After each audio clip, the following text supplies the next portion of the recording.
Aries, hi! Welcome to Mystic Queen PH. At ito ay isang timeless reading for you. So anytime na mapanood nyo to as long as makaka-resonate kayo. This reading is for you. If you are interested in private readings, meron tayong link sa description at sa pinned comment. Paka-check nyo na lang information kung paano mag-book for a private reading. And please subscribe to our channel to show your support. Like, share this video at comment na rin kayo kung kayo'y naka-resonate. Okay, let's see, Aries. What do you need to know right now for Aries?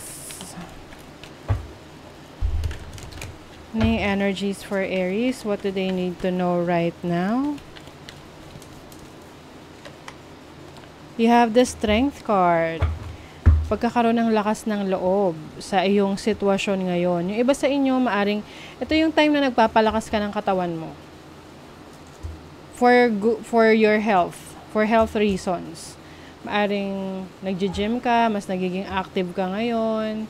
Strengthening your mind, body, and spirit. Let's see what else. You have the 9 of Swords. Nako, okay. Maari kasing recently, no, maraming gumugulo sa isip mo. Meron ka isang major decision na gagawin. So, syempre, no, kapag meron ka major decision, kailangan focus ka doon sa pag-a-analyze ng sitwasyon mo para makapag-decide ka ng best para sa sitwasyon na yun. 'Di ba? Whether this is a relationship, sa trabaho mo, sa career mo, sa business mo, or kung saan mo dadalhin yung situation mo sa life mo ngayon moving forward. Okay? So now you are really trying your best, no? Para makapili or magawa mo yung best para sa sitwasyon mo. Some of you are overthinking the situation.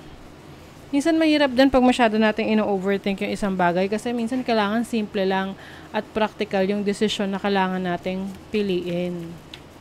'Di ba? You have the Judgment card, which is change, rebirth, letting go of the things that are no longer serving you. Meron kayong mga unhealthy habits na ile-let go ninyo na. Kasi mas magbibigay kayo ng focus at attention sa inyong sarili, especially sa kalusugan ninyo. Kung meron kayong unhealthy habits like, for example, bisyo. Ayan. So, ili-let go nyo na yun. Nagkakaroon ka na ng realization na, teka, hanggang kailan ko ba gagawin tong unhealthy habits na to? Ito nga yung nakaka-apekto para hindi nyo maabot yung gusto nyo or hindi kayo nagiging successful sa buhay because of these unhealthy habits. You have the 3 of Cups. Meron kang magiging achievement. So, maaring itong gusto mong baguhin sa buhay mo ngayon, you will be able to achieve it with flying colors. Meron mga tao, mahal sa buhay na mga kaibigan na sumusuporta sa gusto mong gawin. Wow, you have the 10 of Pentacles. Some of you will be blessed financially. Meron kang makukuhang abundance, blessings, financial blessings, sources of income dito sa bago mong pinagkakaabalahan ngayon eh. And the more that you are helping others, no, yung tumutulong ka sa iba, nag-share ka ng knowledge mo, ng skills mo, the more that you are opening up to others, the more na mas nakaka-attract ka ng abundance sa buhay mo. Kasi nakakatulong ka sa iba.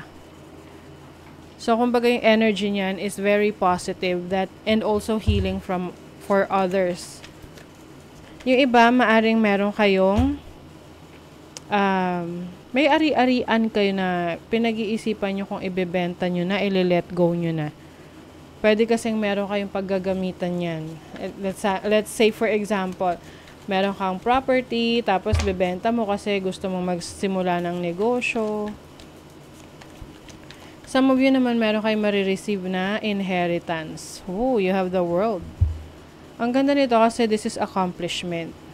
You will be able to accomplish yung goals mo sa finances mo sa panahon na napapanood mo tong video na to.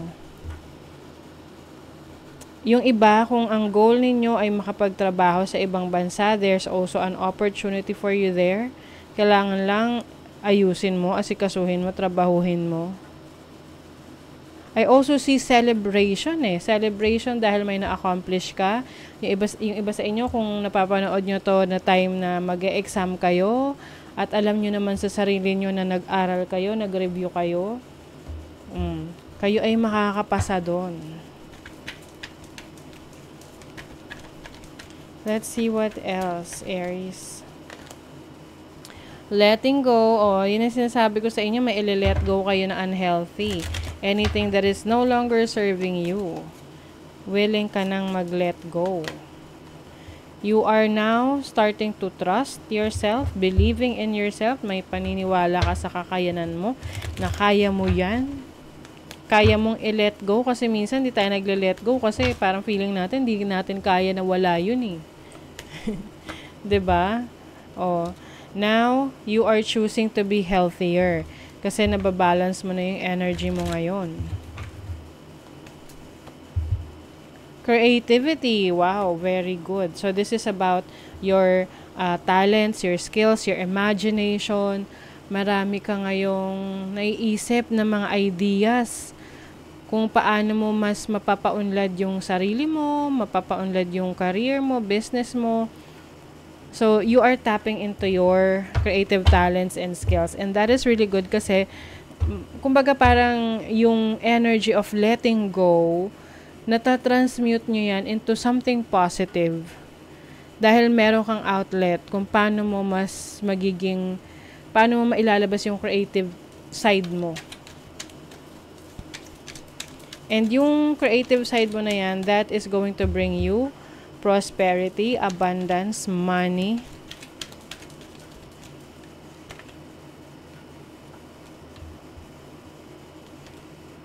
May mga bagay ngayon na yung dati hindi maliwanag sa'yo, ngayon nagkakaroon na ng clarity. And yung iba, mas nagbibigay rin kayo ng time sa pagpapahinga. Yung pagpapahinga na to is healing para sa inyo.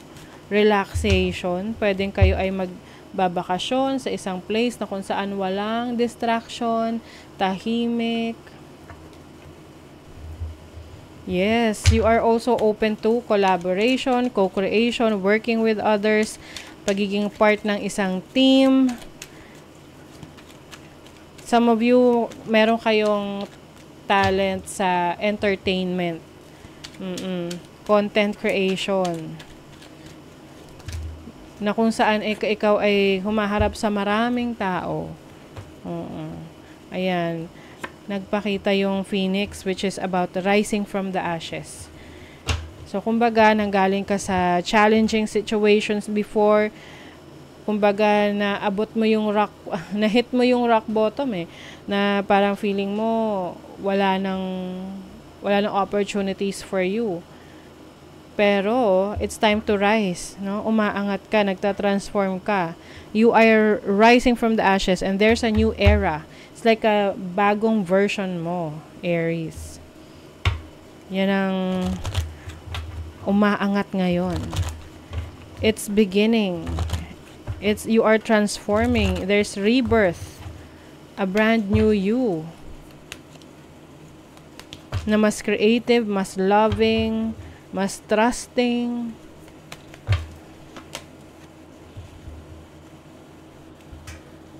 Lend a helping hand and never forget that spring will return. Wow, okay. So, ito yung pagtulong sa ibang tao. Na hindi ka manghihinayang na tumulong sa iba. Kasi alam mo, kung ano man yung binibigay mo sa universe, ano man yung what you put out there will also come back to you. It's karma, 'di ba? So, if you are putting out good karma, good things, so good karma rin yung marireceive mo. Okay? You will be able to help others. Maraming paraan para tumulong sa ibang tao, hindi lang yung bigay ka ng bigay ng mga material na bagay, pera.